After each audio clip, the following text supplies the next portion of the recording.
ब्रह्मांड की सबसे बड़ी जंग अंत की ओर थी।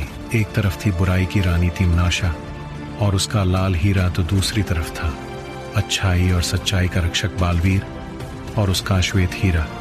जब ये दोनों महाशक्तियां टकराईं तो एक ऐसा विस्फोट हुआ जिसने 10 दिशाओं को हिलाकर रख दिया।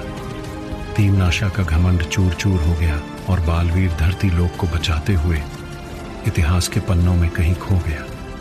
सबको लगा कि ये अंत है, लेकिन असल में ये तो एक नए अध्याय की शुरुआत थी।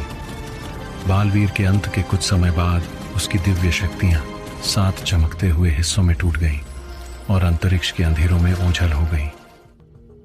इस मंजर को कई कोस दूर वीरलोक में एक टीले पर बैठा हुआ छोटा बालवीर यानी विवान ने देखा। बालपरी कहीं जल्दबाजी में जा रही थी। वो उन्हें रोकते हुए बोला, बालपरी रुकिए, मुझे आपसे कुछ बहुत जरूरी बात करनी। विवान ने देखा कि बालपरी के चेहरे पर एक अजीब सा खौफ और जल्दबाजी थी। उन्होंने विवान की तरफ देखा तक नहीं और बस आगे बढ़ती रहीं। विवान फिर से बोला, बालपरी, आप इतनी घबराहट में कहां जा रही हैं? क्या आपको पता है थोड़ी देर पहले पार्टनर की शक्तियों के साथ क्या हुआ? बालपरी गंभीर होते हुए बोली, वक्त बहुत कम है विवान, तुम्हारे हर सवाल का जवाब वीर चोटी पर छिपा है। वीर चोटी वो जगह है जहां पे वीर लोक का सबसे गहरा राज छुपा हुआ है।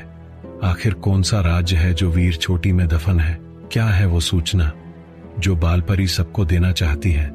क्या बालवीर की शक्तियां किसी गलत हाथ में पड़ने वाली हैं, या फिर कोई नया बालवीर बनेगा जिसे ये शक्तियां मिलेंगी? क्या विवान इस नई चुनौती का सामना कर पाएगा, या फिर कोई नई बुरी शक्ति का जन्म होगा जो कि तीम्नाशा से भी खतरनाक और शक्तिशाली होगी? जानने के लिए सुनते रहिए पॉकेट एफएम पे पालवेर द इनविंसिबल।